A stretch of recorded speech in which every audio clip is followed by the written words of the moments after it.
नमस्कार और सनलो यूपीएससी में आपका स्वागत है। नमस्कार।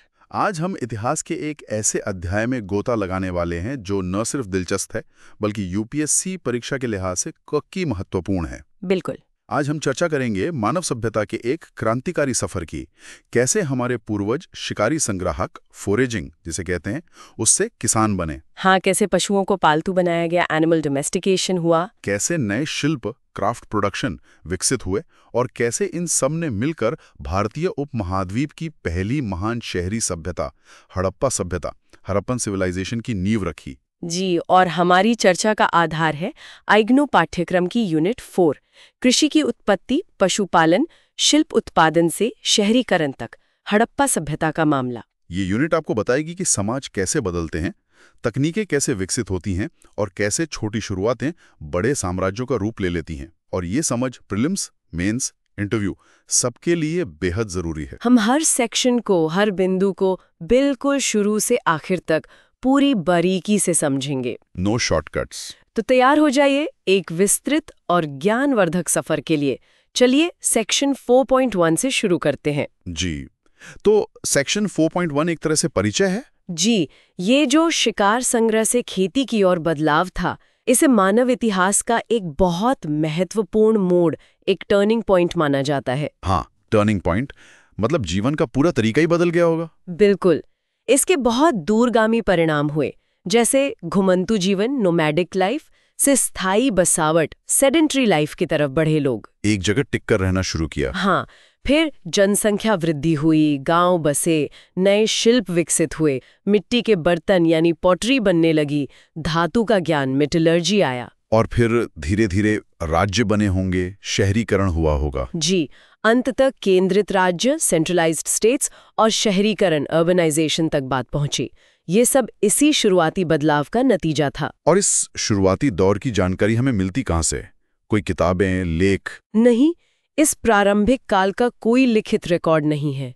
तो हमारा ज्ञान पूरी तरह से पुरातात्विक खुदाई, आर्कियोलॉजिकल एक्सकवेशन पर आधारित है। जो चीजें जमीन से मिली हैं, उन्हीं से अंदाजा लगाया जाता है। अच्छा, तो ये जो खेती की शुरुआत हुई, क्या ये पूरी दुनिया में एक साथ हुई या अलग-अलग जगहों पर? अलग-अलग जगहों पर हुई, लेकिन सबसे पुराने प्रमाण पश्चिमी एशिया के फर्टाइल क्रीसेंट इलाके से मिलते हैं। फर्टाइल क्रीसेंट, ये नाम याद रखना जरूरी है। फर्टाइल क्रेसेंट, हाँ, ये नाम सुना है। जी, और मध्य यूफ्रेट्स घाटी, मिडिल यूफ्रेट्स वैली, यहाँ पर लगभग 10,000 से 8,500 ईसा पूर्व BCE के बीच खेती शुरू होने के प्रमाण हैं। 10,000 साल ईसा पूर्व, मतलब आज से करीब 12,000 साल पहले। हाँ, और ये तारीखें रेडियो कार्बन डेटिंग जैसी तकनीकों से पता चलती हैं। वहाँ जौ, गेहूं, दालें, लेंटिल, पी, चिकपी जैसी फसलें उगाई जाने लगीं। और जानवरों का क्या? उन्हें भी पालतू बनाया गया? जी हाँ, भेड़, शीप और बकरी, गोट को पालतू बनाना भी लगभग इसी समय शुरू हुआ। यूनिट में एक मैप भी है, मैप 1, जो फर्टाइल क्रेसेंट का इलाका दिखाता है। ठीक है, तो ये तो हुई वैश्विक शुरुआत। अब आते हैं सेक्शन 4.2 पर, खाद्य उत्पादन की शुरुआत, विशेषताएं। मतलब जब पुरातत्वविद कहते हैं खाद्य उत्पादन की शुरुआत, तो उनका मतलब क्या होता है? क्या खास चीजें इस दौर से जुड़ी हैं? हाँ, ये जानना जरूरी है कि इस दौर की पहचान क्या है। इसमें मुख्य रूप से 4 विशेषताएं बताई गई हैं। 4 विशेषताएं? कौन कौन सी? पहली, खाना पकाने के बर्तन। देखिए, अनाज को सीधे आग पर तो पका नहीं सकते थे। हाँ, जल जाएगा। बिल्कुल, तो उसे उबालने या पकाने के लिए मिट्टी के पके हुए बर्तन, अर्सन पॉट्स, बेक्ड इन फायर, जरूरी हो गए। ये इस दौर की एक पहचान है। ठीक है, मिट्टी के बर्तन। दूसरी विशेषता है अनाज पीसने के उपकरण।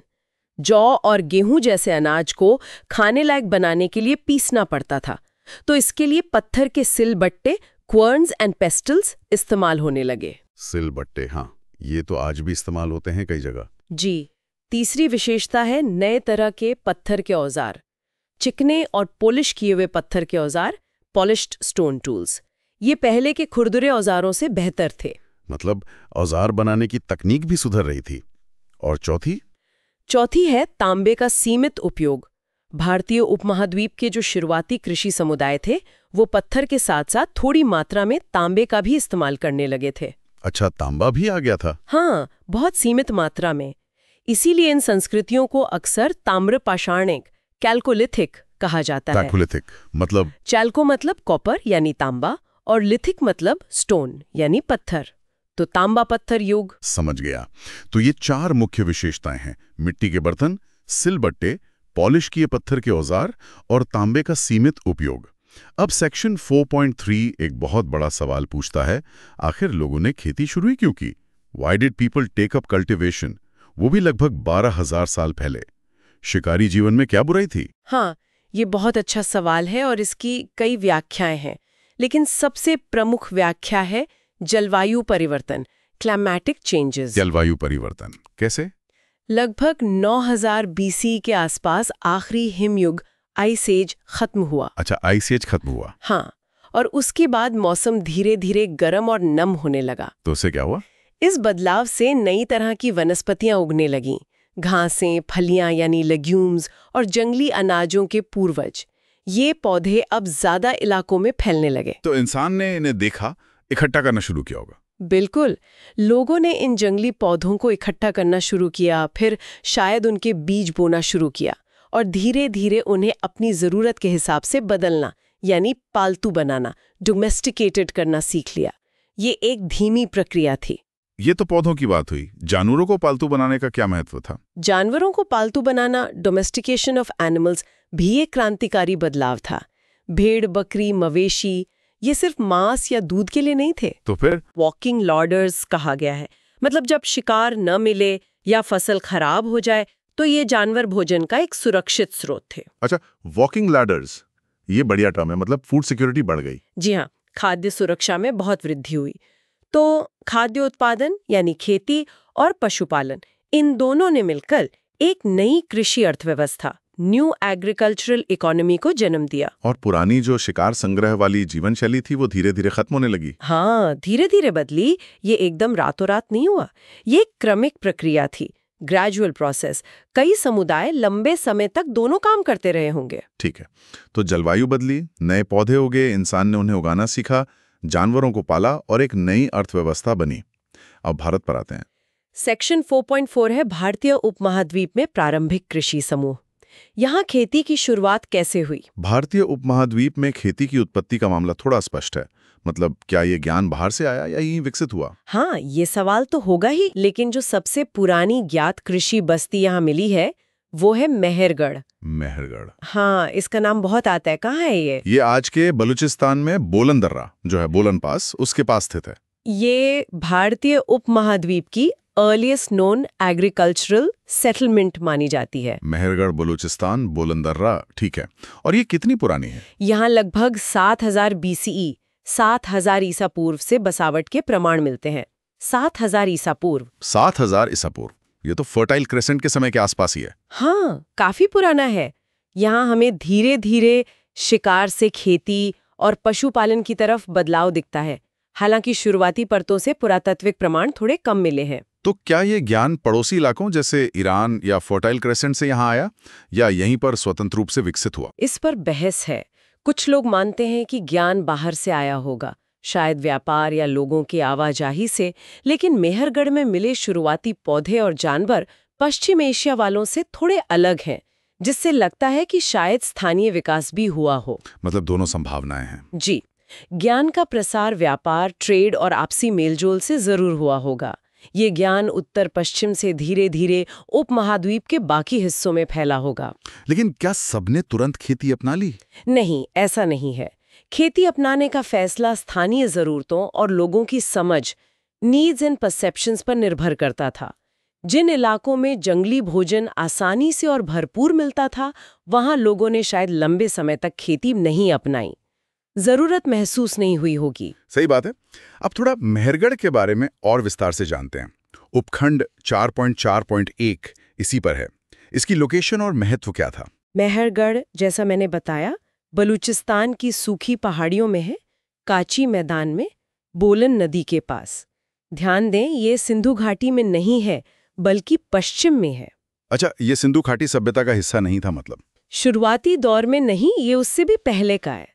इसकी लोकेशन बहुत स्ट्रेटेजिक थी। ये ईरानी पठार और सिंधु के मैदानों को जोड़ने वाले एक महत्वपूर्ण रास्ते पर था। तो यहाँ से लोगों का आना जाना लगा रहता होगा। हाँ, प्रागैतिहासिक काल से ही यहाँ आवागमन होता था। इसकी शुरुआत शायद 7000 BCE के आसपास एक खानाबदोश डेरे कैंपिंग साइट के रूप में हुई होगी। यहाँ के लोगों का संपर्क अफगानिस्तान और बलूचिस्तान के दूसरे समुदायों से भी था। और खाने में क्या था इनके?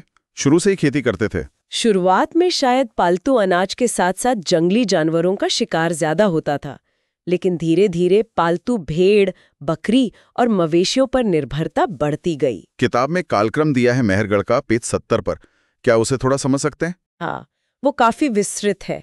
मोटे तौर पर देखें तो लगभग 6500 BCE तक का जो पीरियड आई है वो प्री सिरेमिक नियोलिथिक कहलाता है, मतलब बर्तन रहित नवपाषाण काल। इस समय मिट्टी के बर्तन नहीं थे। बर्तन नहीं थे तो खाना कैसे? अच्छा, शायद उबालते नहीं होंगे या किसी और चीज में। हाँ, तकनीक ही अलग रही होंगी। फिर लगभग 5500 BCE के आसपास पीरियड 2 आता है, जिसमें निर्माण कार्य दिखता है, भूसी मिले मिट्टी के बर्तन पहली बार आते हैं और अन्न भंडार ग्रेनरीज भी मिलते हैं। अन्न भंडार मतलब अनाज ज्यादा होने लगा था जिससे जमा करने की जरूरत पड़ी। बिल्कुल। फिर लगभग 4000 BCE के पीरियड 3 में चित्रित बर्तन, महिला टेराकोटा मूर्तियां और बड़े अन्न भंडार मिलते हैं, और ये सिलसिला लगभग 2200 BCE तक चलता है, अलग अलग चरणों में। तो शुरुआती जीवन कैसा था पीरियड आई में? बर्तन नहीं थे, औजार कैसे थे, घर कैसे थे? औजार नहीं थे, पत्थर के औजार रहे होंगे। घर अनियमित आकार के थे, कच्ची मिट्टी, ईंटों के बने। और दिलचस्प बात यह है कि यहाँ दूर दराज के इलाकों से लाई गई चीजें मिली हैं। दूर दराज से जैसे मकरान तट से लाई गई समुद्री सीपियां, मरीन शेल्स, बदख्शां से लाया गया लैपिस लजूली। Lapis lazuli? हाँ, बदख्शां सोचिए, ऑक्सिस नदी के पार अफगानिस्तान में। लैपिस लजूली, वो नीला पत्थर। इतनी दूर से? जी हाँ, लैपिस लजूली। और शायद अरब से फिरोजा भी आता था। किताब में मैप 3 है जिसमें ये जगहें दिखाई गई हैं। इसका मतलब क्या हुआ? कि वो लोग अलग थलग नहीं थे। बिल्कुल नहीं। इससे पता चलता है कि ये शुरुआती किसान भी बाहरी दुनिया से जुड़े हुए थे, व्यापार करते थे। ये बहुत महत्वपूर्ण खोज है। हाँ, ये तो है। अब पीरियड 2 में क्या बदलाव आए? लगभग 5500 BCE के आसपास। पीरियड 2 में हमें ज्यादा व्यवस्थित बसावट दिखती है। पक्की मिट्टी की ईंटों से घर बनने लगे थे। Mud brick houses. कच्ची ईंटों से पक्की ईंटों पर आ गए। हाँ, घरों में छोटे छोटे कमरे, क्यूबिकल्स होते थे।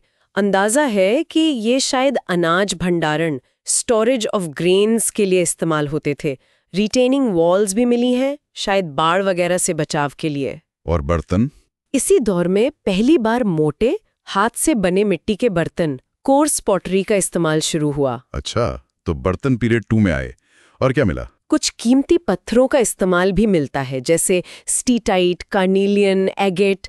किताब में एक घर ई का चित्र भी दिया है इस दौर का। तो मेहरगढ़ में धीरे धीरे विकास हो रहा था। अब उपखंड 4.4.2 है, कृषि समुदायों का विस्तार। मतलब क्या खेती सिर्फ मेहरगढ़ तक सीमित थी? नहीं, बिल्कुल नहीं। 5वीं सहस्राब्दी BCE तक, यानी लगभग 4000 BCE तक बलूचिस्तान में कई और कृषि गांव बस चुके थे। अच्छा, कौन कौन से? नाम याद रखने जरूरी हैं? हाँ, कुछ प्रमुख नाम याद रखने चाहिए, जैसे किली गुल मोहम्मद, सराय खोला, मुंडिकाक, ये अफगानिस्तान में है। मुंडिकाक? शेरी खान तरकाई, बालाकोट, ये मकलान तट पर था। शायद समुद्री सीपियों के व्यापार के लिए महत्वपूर्ण रहा होगा। बालाकोट? किताब में मैप 2 पेज 71 पर ये स्थल दिखाए भी गए हैं। इन नामों को मैप पर देखना अच्छा रहेगा। किली गुल मोहम्मद, सराय खोला, मुंडिगाग, शेरी खान तरकाई, बालाकोट। ठीक है। और मेहरगढ़ का क्या हुआ इस समय तक? मेहरगढ़ का भी विकास जारी रहा। लगभग 4000 BC तक ये काफी बड़ा हो गया था, लगभग 50 हेक्टेयर का क्षेत्र।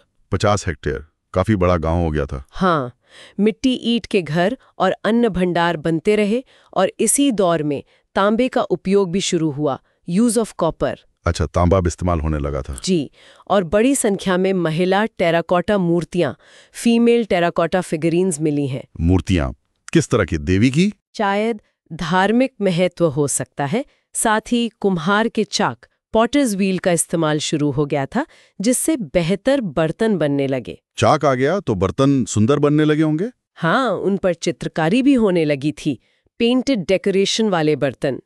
ये चित्रित बर्तन बलूचिस्तान की कृषि संस्कृतियों की एक पहचान, हॉलमार्क बन गए। तो मेहरगढ़ और उसके आसपास खेती फैल रही थी, लोग नए इलाकों में जा रहे थे। हाँ, कृषि समुदाय नए क्षेत्रों में विस्तार कर रहे थे, कॉलोनाइजिंग न्यू एरियाज। अब अगला पड़ाव है उपखंड 4.4.3, सिंधु के मैदानों में कृषि का प्रसार।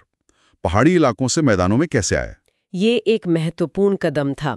चौथी सहस्त्राब्दी बीसीई के उत्तरार्ध में, मतलब 3500 बीसीई के बाद, ये कृषि प्रणाली पहाड़ी पिडमोंटी जोन से निकलकर सिंधु के विशाल मैदानों में सफलतापूर्वक प्रत्यारोपित हुई, ट्रांसप्लांटेड हुई। मतलब पहाड़ों से मैदानों में ले आए खेती को। जी, आमरी जैसी जगहों पर बलूचिस्तान का प्रभाव दिखता है, और हक्रा नदी, जो अब सूख चुकी है, उसके किनारे 40 से ज्यादा ऐसी शुरुआती बस्तियां मिली हैं। मैप 4 में यह इलाका देखा जा सकता है। मैदानों में बसना आसान रहा होगा क्या? नहीं, चुनौतियां थी। शायद घने जंगल रहे हों, जंगली जानवर। लेकिन फायदे भी होंगे। सबसे बड़ा फायदा था नदियां। नदियां परिवहन, ट्रांसपोर्ट का बहुत कुशल साधन थी। पानी के रास्ते आना जाना और सामान ले जाना आसान था। हाँ, ये तो है।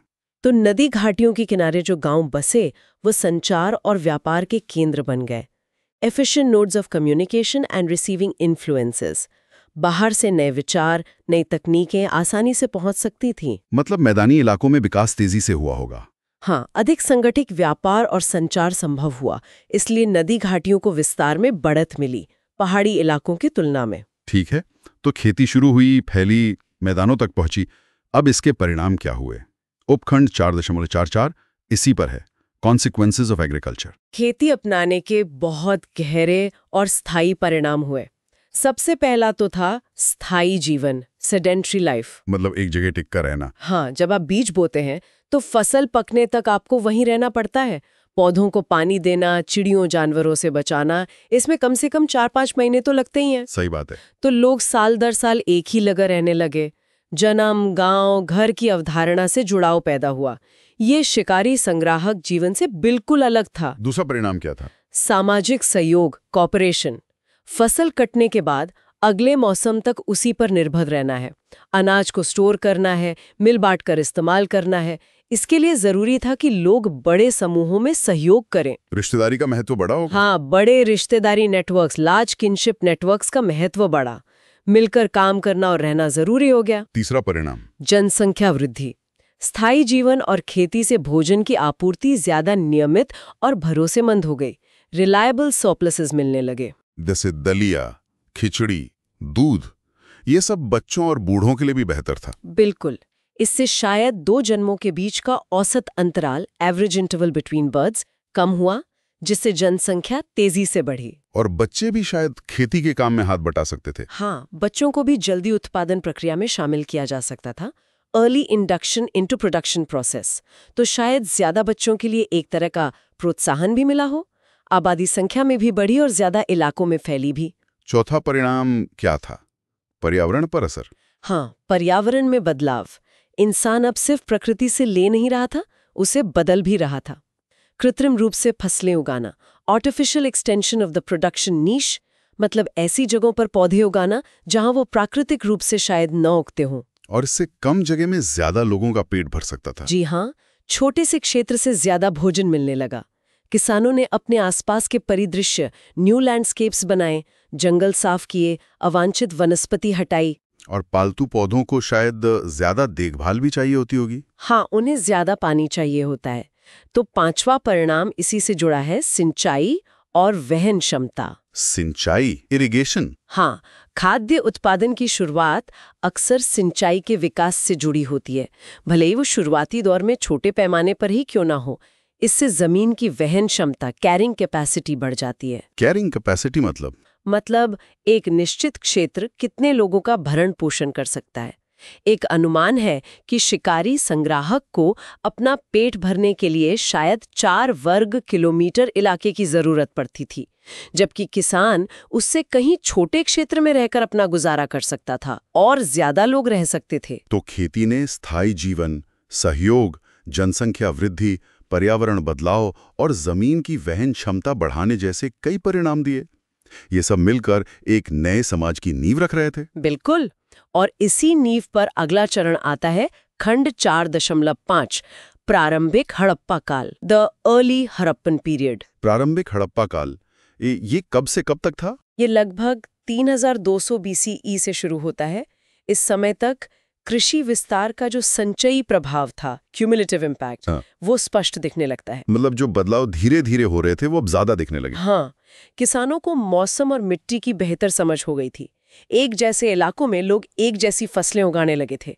गांवों के बीच नियमित संपर्क था, व्यापार होता था, शादियां होती थी। तो एक तरह का क्षेत्रीय जुड़ाव बन रहा था। जी, साझा मिट्टी के बर्तन बनाने की परंपराएं विकसित हुईं, शेयर्ड पॉटरी ट्रेडिशंस। इसीलिए इस दौर को क्षेत्रीयकरण का युग, एरा ऑफ रीजनलाइजेशन भी कहा जाता है। क्षेत्रीयकरण का युग। किताब में कालक्रम तालिका भी है, पेज 73 पर, हड़प्पा सभ्यता के विभिन्न चरणों की। हाँ, वो बहुत महत्वपूर्ण है। उसमें दिखाया है प्रारंभिक व्यवसाय, जिसे रवि संस्कृति भी कहते हैं, 3300-2800 BCE, प्रारंभिक हड़प्पा, जिसे कोट दीजी संस्कृति कहते हैं, 4800-2600 BCE, परिपक्व हड़प्पा, 2600 से 1900 BCE, और फिर उत्तर हड़प्पा, 1800 BCE के बाद। तो हम अभी प्रारंभिक हड़प्पा यानी कोटदीजी संस्कृति की बात कर रहे हैं, 2800-2600 BC। इसे फिर से दोहराएं। प्रारंभिक हड़प्पा कोटदीजी संस्कृति 2800-2600 BCE, और इसके बाद आएगा परिपक्व हड़प्पा 2600-1900 BC, जो कि मुख्य शहरी चरण था। ठीक है, तो इस प्रारंभिक हड़प्पा काल में क्षेत्रीय विकास कैसे हो रहा था? अलग अलग क्षेत्रों में अपनी अपनी विशेषताएं थीं, लेकिन जुड़ाव भी था। जैसे बलूचिस्तान और क्वेटा घाटी में एक जैसे चित्रित बर्तन मिलने लगते हैं, जिन पर कुबड़ वाले बैल या पीपल के पत्ते बने होते थे। कुबड़ वाले बैल और पीपल पत्ते, ये तो बाद में हड़प्पा मोहरों पर भी दिखते हैं। हाँ, ये मोटिफ महत्वपूर्ण हो जाते हैं। इसी तरह की टेराकोटा मूर्तियां मुंडीगाक, दमसादात, राणा घुंडई जैसी जगहों पर मिलती हैं। अंजीरा, तोगाव, निंदवारी, बालाकोट, ये सब इसी दौर की बस्तियां हैं। फारस की खाड़ी, पर्शियन गल्फ के साथ व्यापार के संकेत भी मिलते हैं, और बस्तियों की संख्या पहले के मुकाबले लगभग चौगुनी हो गई थी। चौगुनी मतलब आबादी और बसावट तेजी से बढ़ रही थी। अब उपखंड 4.5.1 है सिंधु क्षेत्र के बारे में, खासतौर पर पीडमोंट जोन। हाँ, सिंधु नदी के पहाड़ों से मैदान में उतरने वाला इलाका। यहाँ रहमान ढेरी नाम की जगह है, गोमल दर्रे के पास। ये एक महत्वपूर्ण स्थल है। रहमान ढेरी, हाँ, क्यों महत्वपूर्ण है? यहाँ 3री सहस्त्राब्दी BCE में ही, मतलब इसी प्रारंभिक हड़प्पा काल में, योजनाबद्ध बसावट, प्लान्ड सेटलमेंट के सबूत मिलते हैं, और अर्धकीमती पत्थरों के काम के भी शुरुआती प्रमाण यहीं से हैं। योजनाबद्ध बसावट मतलब शहर बनने की शुरुआत हो रही थी, कह सकते हैं। एक और स्थल है तरकाई किला, बन्नू बेसिन में। यहाँ से विविध फसलें मिली हैं, गेहूं, जौ, मसूर, मटर, तिल।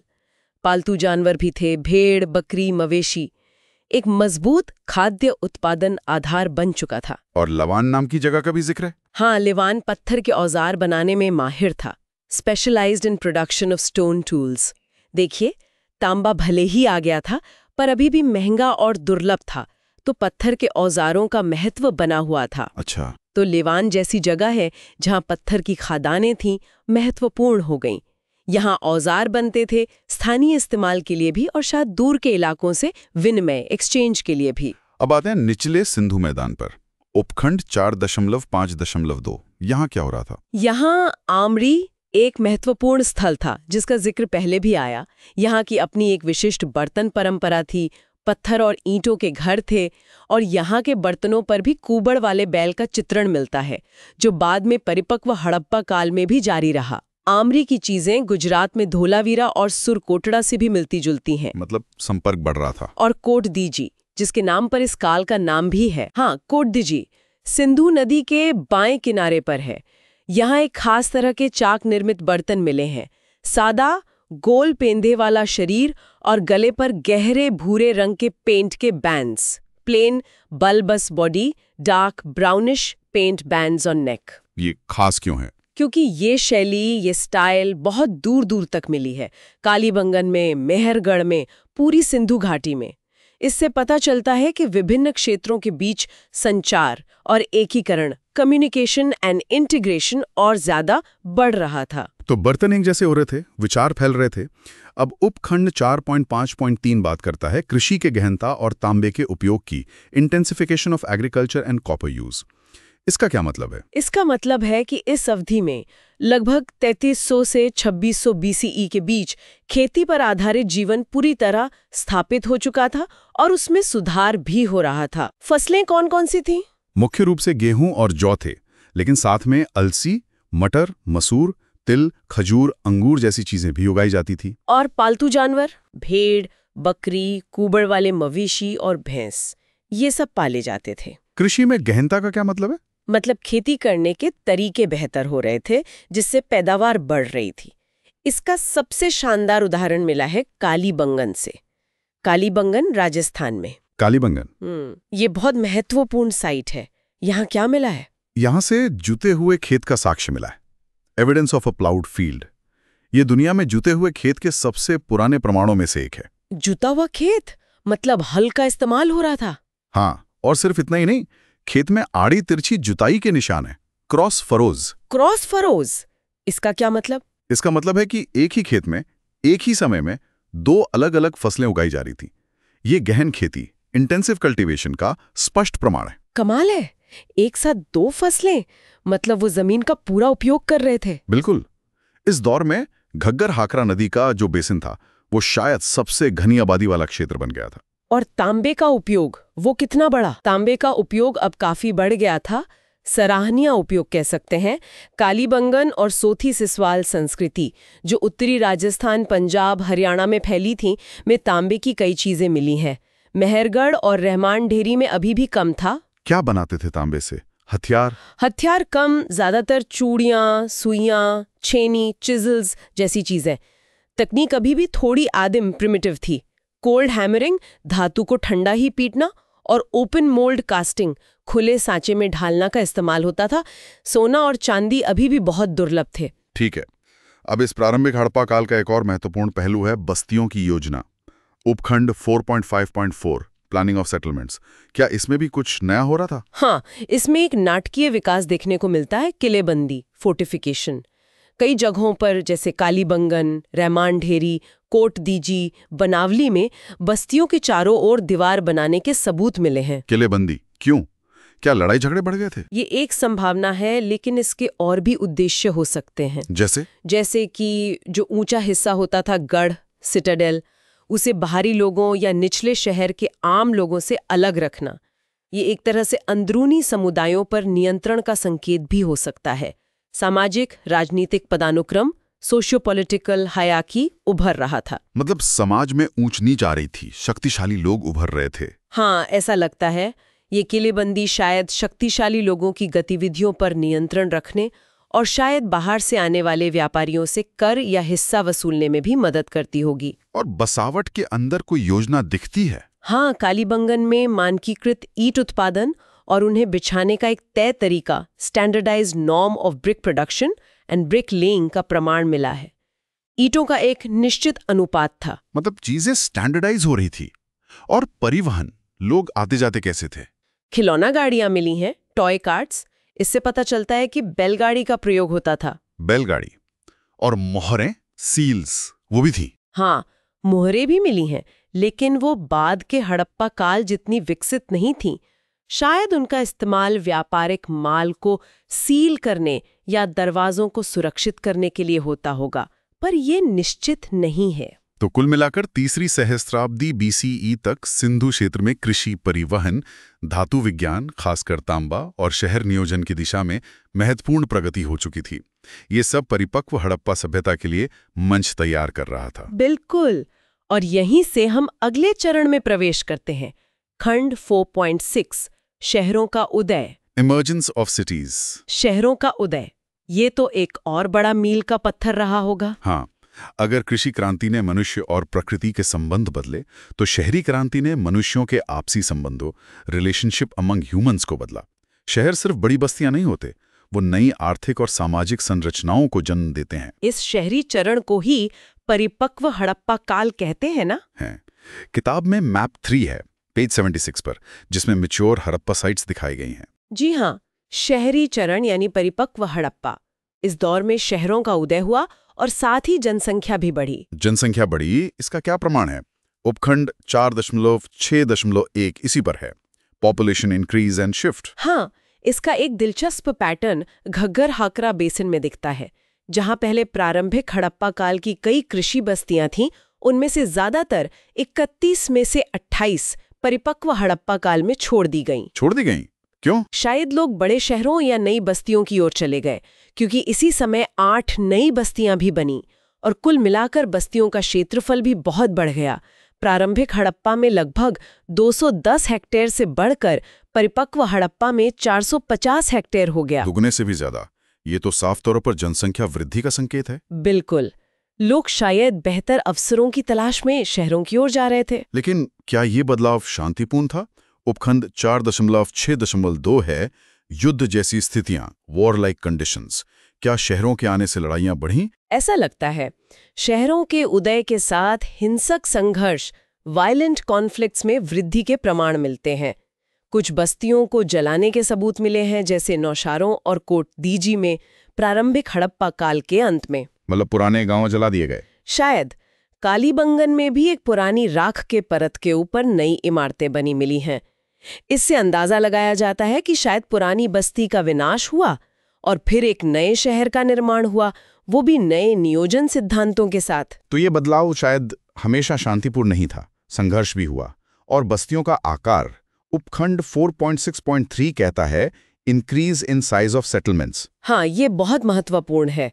कुछ परिपक्व हड़प्पा स्थल, जैसे मोहनजोदारो, लगभग 150 हेक्टेयर के थे। ये पहले की पूर्व शहरी बस्तियां, जो 20 से 50 हेक्टेयर की होती थीं, से बहुत ज्यादा बड़े थे। 150 हेक्टेयर, ये तो आज के हिसाब से भी काफी बड़ा क्षेत्र है। इतना बड़ा शहर सिर्फ खेती से तो नहीं चल सकता। बिल्कुल सही। किसान तो अपने खेतों के पास रहना पसंद करते हैं। इतने बड़े आकार का मतलब है कि यहाँ खाद्य उत्पादन के अलावा और भी बहुत कुछ होता था। Other factors than food production. जैसे प्रशासन, एडमिनिस्ट्रेशन, धार्मिक गतिविधियां, रिलीजियस एक्टिविटीज, व्यापार, ट्रेड और बड़े पैमाने पर शिल्प उत्पादन, क्राफ्ट्स प्रोडक्शन। इन सब कामों के लिए लोग शहर में जमा होते थे। तो ये शहर एक तरह से सत्ता, धर्म और व्यापार के केंद्र बन गए थे। जी हाँ, और यहीं से हड़प्पा सभ्यता की पूरी कहानी शुरू होती है। खंड 4.7 हड़प्पा सभ्यता, द हड़प्पन सिविलाइजेशन। फाइनली हम हड़प्पा सभ्यता पर आ गए। इसकी क्या खास पहचान थी? वो कौन सी चीजें थी जो लगभग सभी हड़प्पा बस्तियों में मिलती थी? हाँ, हड़प्पा सभ्यता की अपनी एक विशिष्ट पहचान थी।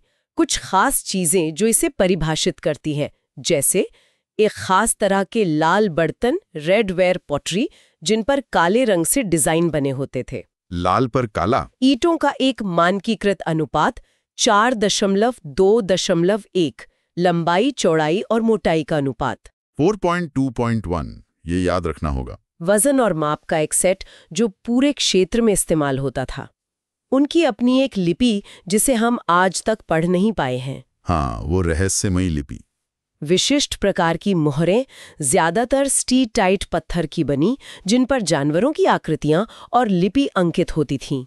स्टीटाइट डिस्क बीड्स, छोटे चपटे मन के, लंबे बैरल के आकार के कार्नेलियन बीड्स, ये बहुत सुंदर होते थे। कार्नेलियन के लंबे मन के? कांसे के रेजर, जिनमें 2 ब्लेड होते थे, और कांटेदार मछली पकड़ने के हुक। तो ये सब चीजें जहां मिलती थीं, उसे हड़प्पा सभ्यता का स्थल माना जाता था। अब बात करते हैं बस्तियों के स्थान की। उपखंड 4.7.1 लोकेशन ऑफ सेटलमेंट्स। ये बस्तियां कहाँ थीं? क्या इसे उनकी अर्थव्यवस्था के बारे में कुछ पता चलता है? बिल्कुल। बस्तियों का स्थान उनकी अर्थव्यवस्था और उनके उद्देश्य के बारे में बहुत कुछ बताता है। ज्यादातर बस्तियां तो उपजाऊ नदी के मैदानों में थीं, जहां खेती हो सकती थी। स्वाभाविक है। लेकिन कई बस्तियां ऐसी जगहों पर भी थीं जो खेती के लिए अच्छी नहीं थीं, जैसे बंजर समुद्री तटों पर, मकरान तट पर, सुतकांगन डोर, या फिर खनिज समृद्ध शुष्क पहाड़ी इलाकों में, जैसे अफगानिस्तान में बदख्शान के पास शोरतुघई। ऐसी मुश्किल जगहों पर क्यों बस्तियां बसाईं? क्योंकि हड़प्पा के शासक वर्ग, हड़प्पन एलीट की जरूरतें विविध थीं। उन्हें सिर्फ अनाज नहीं चाहिए था। तो क्या चाहिए था? शोरतुगई जैसी बस्ती शायद लैपिस लजूली और आसपास के स्रोतों से सोना निकालने और नियंत्रित करने के लिए बसाई गई थी। अच्छा, कीमती चीजों के स्रोतों पर कब्जा करने के लिए। हाँ, इसी तरह बालाकोट और गुजरात में नागेश्वर जैसी बस्तियां समुद्र तट पर थीं, जहां आसानी से शंख मिलते थे। यहाँ शंख की वस्तुएं बनती थीं और बेची जाती थीं।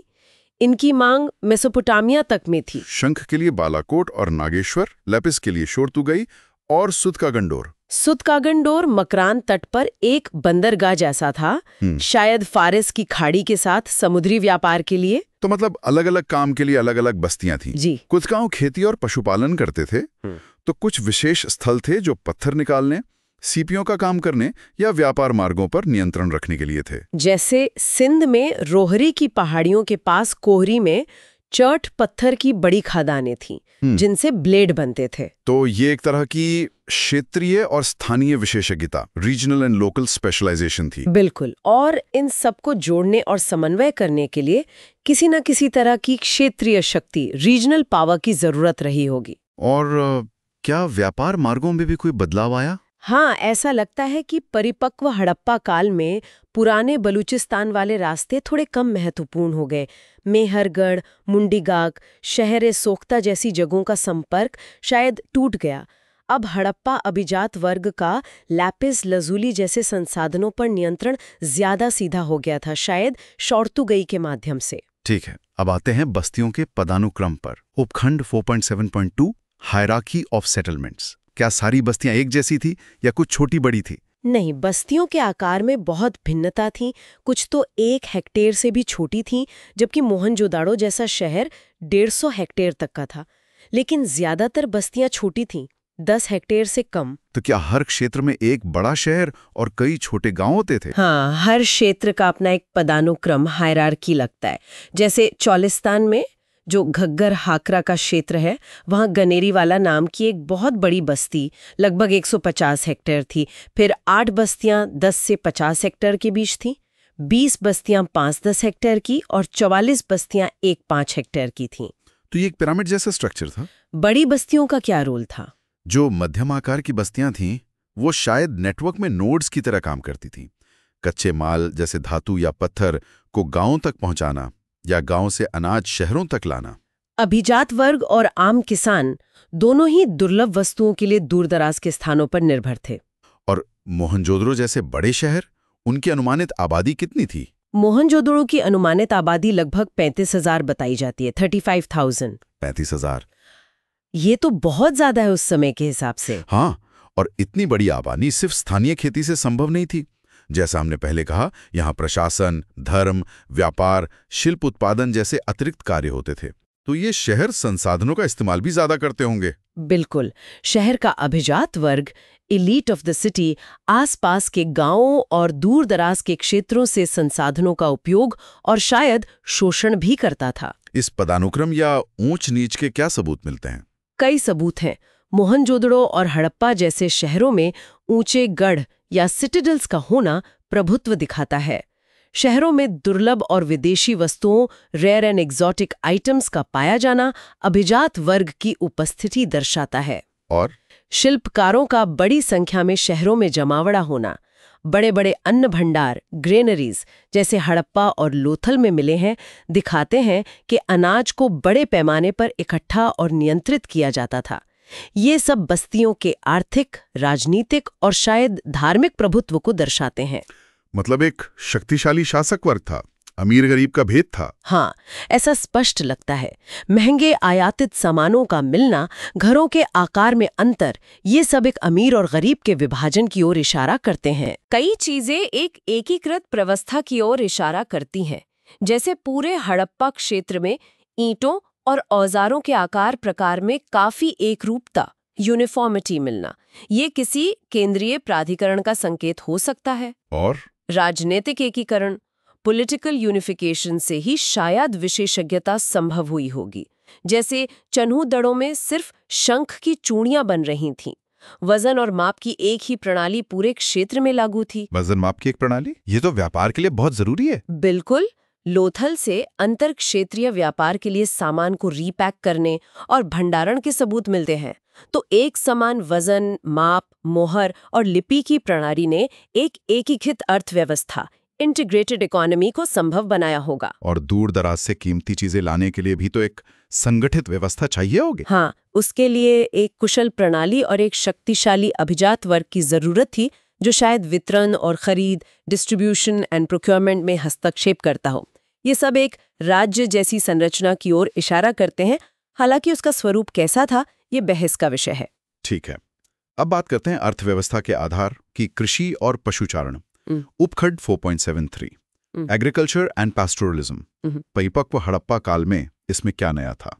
गांव में विविधता थी क्योंकि अलग अलग पारिस्थितिक क्षेत्रों में थे, लेकिन कृषि तकनीकें स्थापित हो चुकी थीं। हल, प्लाव का उपयोग बढ़ रहा था। शौर्तुघई में नहर के अवशेष मिले हैं, जो सिंचाई का स्पष्ट प्रमाण है। नहर मतलब सिंचाई व्यवस्था भी विकसित थी। हाँ, कम से कम कुछ इलाकों में। और सबसे बड़ी नवीनता थी फसलों की विविधता, वैरायटी ऑफ फूड क्रॉप्स। अब रबी और खरीफ दोनों मौसमों की फसलें उगाई जाती थीं। रबी और खरीफ दोनों? हाँ। कौन कौन सी फसलें? रबी में गेहूं, जौ, चना, मसूर, अलसी, सरसों। और खरीफ में बाजरा, रागी, ज्वार, तिल और सबसे महत्वपूर्ण कपास। कपास, कॉटन, मतलब कपड़ा भी बनाते थे? जी हाँ, हड़प्पा सभ्यता कपड़ा उत्पादन के लिए जानी जाती है।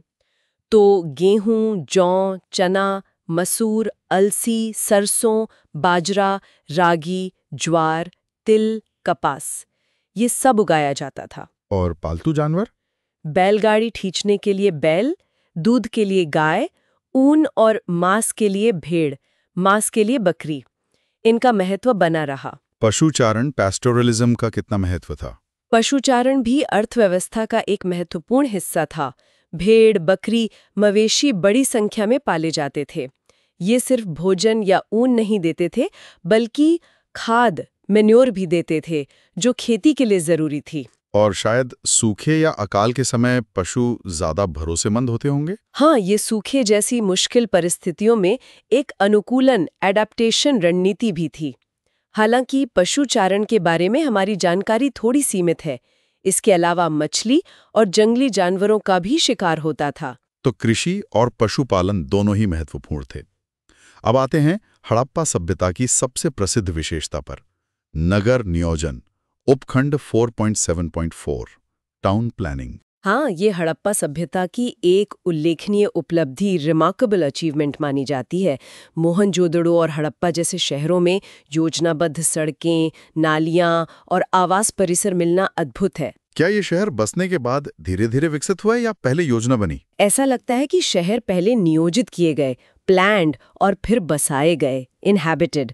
सड़कों और नालियों का जाल पहले बिछाया गया, फिर घर बने। ये दिखाता है कि अर्थव्यवस्था व्यक्तिगत परिवारों से कहीं आगे बढ़ चुकी थी। कोई ना कोई श्रेष्ठ प्राधिकारी, सुपीरियर अथॉरिटी थी जो ये निर्णय ले रही थी। और निर्माण कैसा था? निर्माण में भी नवीनता थी। बड़े हॉल, आंगन वाले घर, 2 मंजिला इमारतें भी थीं। धौलावीरा जैसे कुछ शहरों में पत्थर का भी सुंदर उपयोग किया गया है।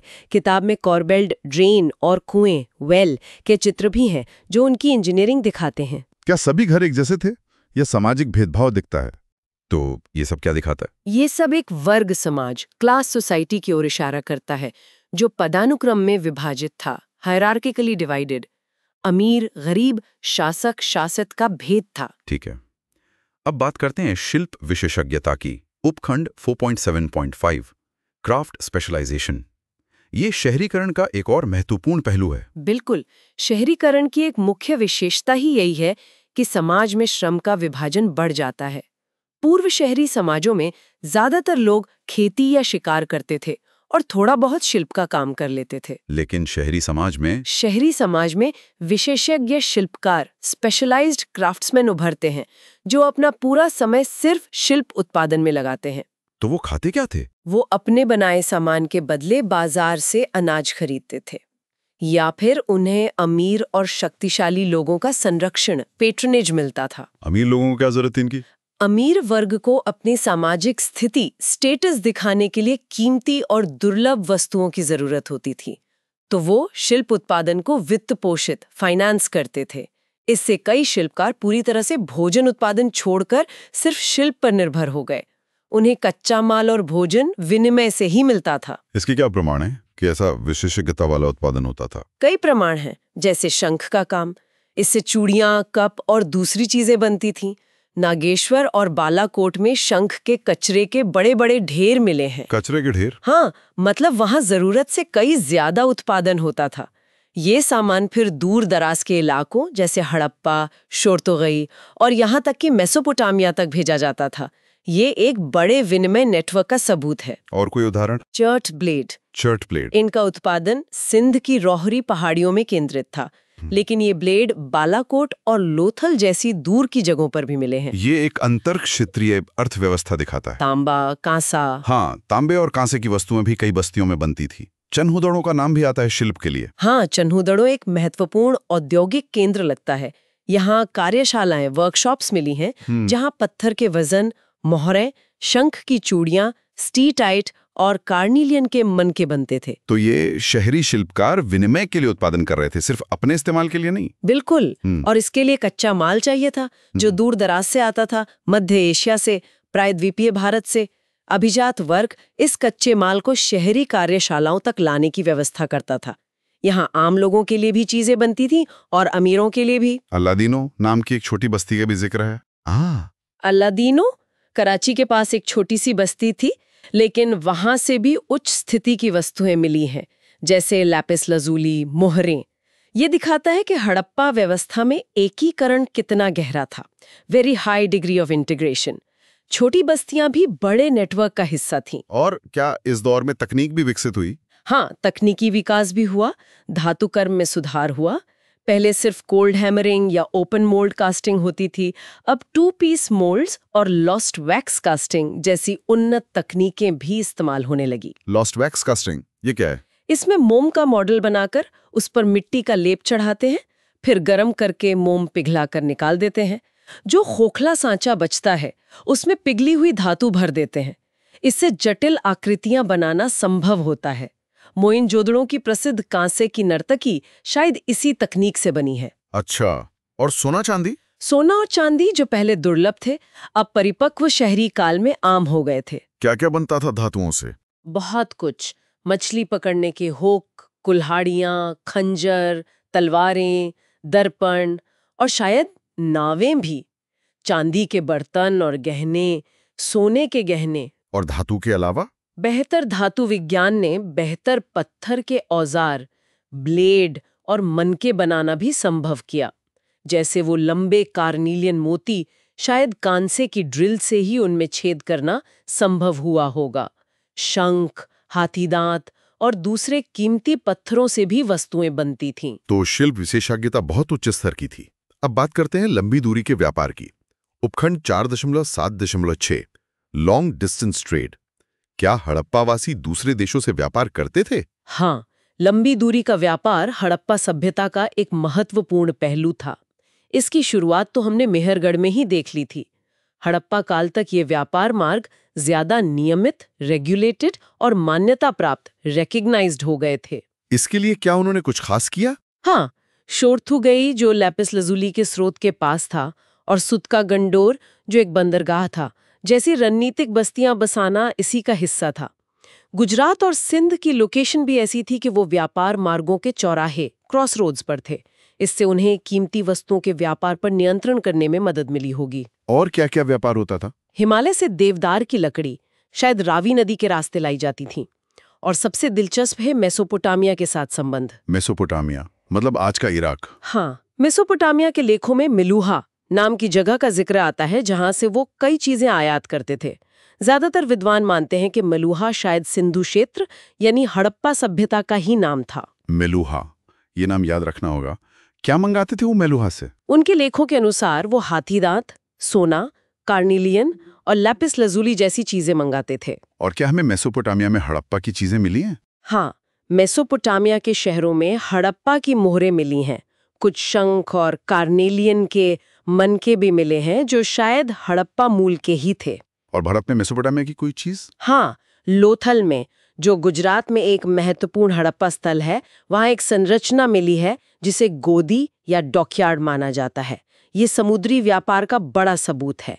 और लोथल से फारस की खाड़ी में इस्तेमाल होने वाली कुछ मोहरें भी मिली हैं। लोथल का डॉकयार्ड ये तो बहुत फेमस है। तो शहर व्यापार में क्या भूमिका निभाते थे? शहरों की कई भूमिकाएं थीं। उन्हें शिल्प उत्पादन के लिए कच्चे माल की जरूरत थी। शासक वर्ग को अपनी शानो शौकत और स्थिति के लिए दुर्लभ वस्तुओं की जरूरत थी। शहर दूर दराज के इलाकों को आर्थिक संबंधों से जोड़ते थे। वो कला और वास्तुकला के प्रदर्शन के केंद्र थे। और शायद शोषण के केंद्र भी। हाँ, जैसा हमने देखा, अमीर गरीब का भेद था। शहर उत्पादक शक्तियों के संकेंद्रण के बिंदु थे, कॉन्सेंट्रेशन ऑफ प्रोडक्टिव फोर्सेस। तो ये थी हड़प्पा सभ्यता की कहानी। उन्नत कृषि, शानदार नगर नियोजन, विकसित शिल्प और दूरगामी व्यापार। लेकिन फिर इसका अंत कैसे हुआ? उपखंड 4.7.7 decline of the Harappan cities. हाँ, ये हड़प्पा सभ्यता का सबसे रहस्यमयी पहलू है।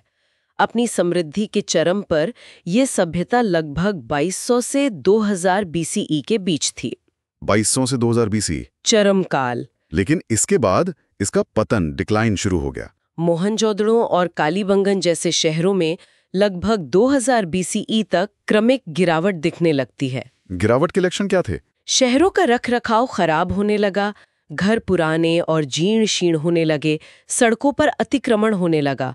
मोहनजोदड़ो का विशाल स्नानागार अनुपयोगी हो गया। मतलब शहर धीरे धीरे उजड़ने लगे। हाँ, और लगभग 1800 बीसीई तक मोहनजोदड़ो और हड़प्पा जैसे बड़े शहर पूरी तरह वीरान हो गए, अबैंडन्ड हो गए। और जो खास हड़प्पन चीजें थी उनका क्या हुआ? लिपि, वजन, मोहरें, वो सब गायब हो गईं। लेखन प्रणाली खत्म हो गई, मानकीकृत वजन माप का इस्तेमाल बंद हो गया, विशिष्ट बर्तन और वास्तुकला शैली भी लुप्त हो गईं। हड़प्पा सभ्यता की पहचान ही मिट गई। लेकिन क्यों? क्या कारण थे इस पतन के? बाढ़, सूखा, आर्यों का आक्रमण? कारण अनिश्चित हैं, स्कॉलर्स आर नॉट श्योर। कई सिद्धांत दिए गए हैं, जलवायु परिवर्तन, नदियों का मार्ग बदलना, संसाधनों का अत्यधिक दोहन, बाहरी आक्रमण, महामारी। लेकिन कोई एक कारण सर्वमान्य नहीं है।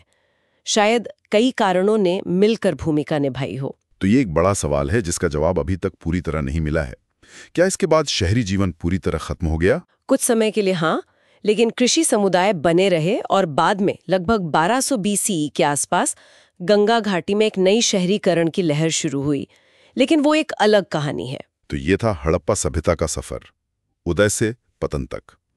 अब खंड 4.8 में इसका एक सारांश, समरी दिया गया है। जी, संक्षेप में कहें तो 7वीं से 3री सहस्राब्दी बीसीई के बीच शिकारी संग्राहक जीवन से स्थायी कृषि जीवन की ओर बदलाव हुआ। खाद्य उत्पादन, पशुपालन और मिट्टी के बर्तन इस नए जीवन का आधार बने। मेहरगढ़ इस बदलाव का सबसे पहला प्रमाण प्रस्तुत करता है। 5वीं सहस्राब्दी बीसीई तक बलूचिस्तान में कई कृषि गांव उभर आए। 3री सहस्राब्दी बीसी तक कृषि तकनीकों में सुधार हुआ, क्षेत्रीय विविधताएं उभरीं।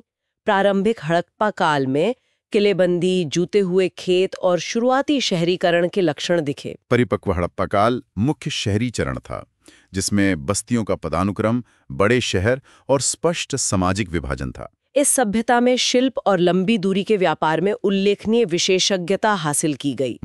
लेकिन लगभग 1800 बीसीई तक इस महान सभ्यता का पतन हो गया, जिसके कारण अभी भी पूरी तरह स्पष्ट नहीं है। बहुत अच्छे से आपने इसे संक्षेप में बताया।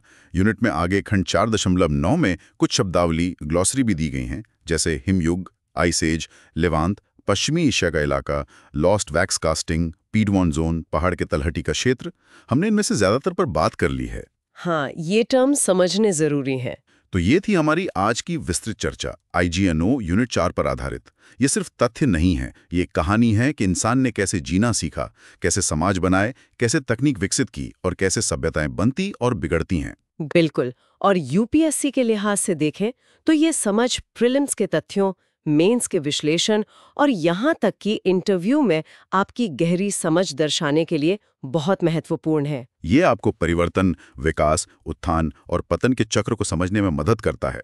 इसमें जीवन के लिए भी कई सबक छिपे हैं। मेरा सुझाव है कि इस चर्चा को दोबारा सुनें, अपने नोट्स बनाएं और यूनिट में दिए गए मैप्स को ध्यान से देखें। मुख्य स्थल जैसे मेहरगढ़, हड़प्पा, मोहनजोदड़ो, लोथल, कालीबंगन और महत्वपूर्ण कालक्रम जैसे 7000 BC, 3200 BC, 2600 BC, 1800 BC इन्हें जरूर याद रखें। और नवपाषाण से कांस्य युग तक का सफर, गांव से शहर तक का संक्रमण, इस पूरी प्रक्रिया को समझने की कोशिश करें। और हाँ, एक अंतिम विचार, ये सोचना दिलचस्प है कि हड़प्पा लिपि जिसे हम आज तक पढ़ नहीं पाए हैं, उसमें क्या रहस्य छुपे होंगे।